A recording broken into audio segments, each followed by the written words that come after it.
এক ঘুমে চলে আসলাম সুন্দরবনে। ভালো কিছু যদি হয় জীবনের প্রথমবার, তাহলে সেই অনুভূতিটা কিভাবে শেয়ার করা যায়? চোখের পানি ফেলে নাকি মুখের হাসি দিয়ে? যাই হোক না কেন, ভালো সময়গুলো আমি স্মৃতি হিসেবে সারা জীবন ধরে রাখতে চাই।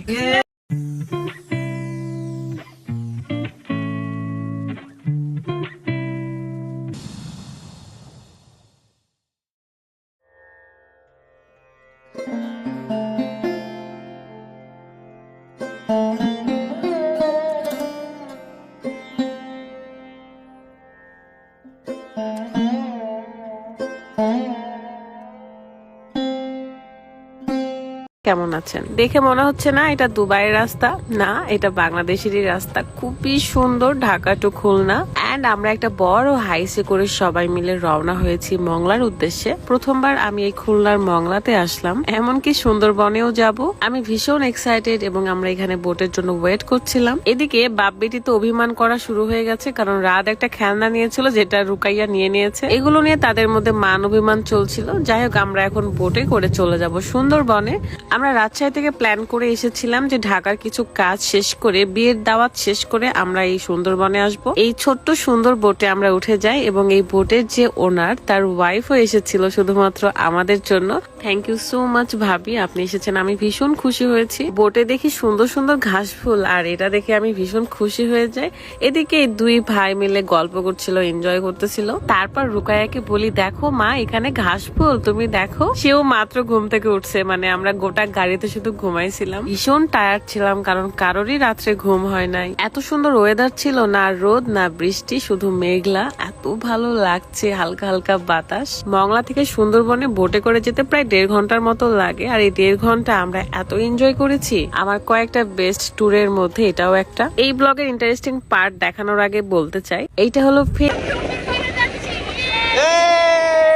আপনারা যখন মংলা থেকে সুন্দরবনে যাবেন এভাবে বোটে করে, তখন আপনাদের 1 সেকেন্ডের জন্য বোরিং লাগবে না, কারণ আপনারা এত কিছু দেখবেন, এত ভালো ভালো জিনিস দেখবেন, যেটা থেকে আপনাদের মন জুড়ে যাবে আর আপনাদের অনেক ভালো লাগবে। কম বেশি সবারই নদী, আকাশ, বন সবকিছুই পছন্দ।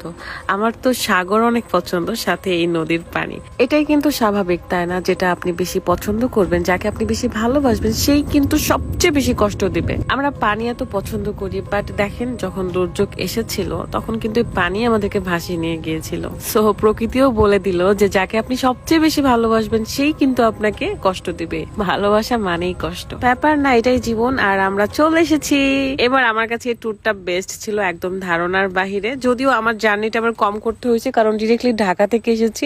রাজশাহী থেকে আসলে হয়তো অনেক জার্নি করতে হতো। এরকম নদীর ধারে, মানে খালের ধারে অনেক রিসোর্ট আছে, আপনি যে কোনো রিসোর্টে উঠতে পারেন। তার মধ্যে আমরা বেস্ট একটা রিসোর্টে এসেছি, সেটা হলো বনবাস। বলতে পারেন শহরের জীবন ছেড়ে আমরা বনবাসে চলে এসেছি। আর বনবাসটা আপনাদেরকে পুরো ঘুরে দেখাবো নেক্সট ভিডিওতে। আমরা আসার সাথে সাথে ওয়েলকাম ড্রিঙ্কস পেয়ে যাই।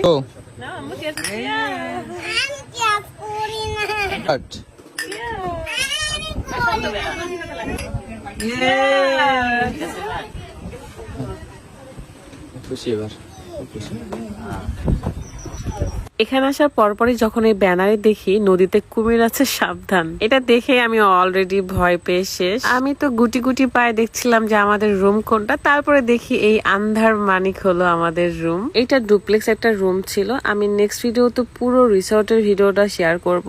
আপাতত আমরা সবাই অনেক বেশি টায়ার্ড, আমরা ফ্রেশ হয়ে খাওয়া দাওয়া করে একটু রেস্ট নিব। কেমন লাগলো আজকের ভিডিওটা কমেন্ট করতে ভুলবেন না। ভালো থাকবেন, আল্লাহ হাফেজ, আসসালামু আলাইকুম।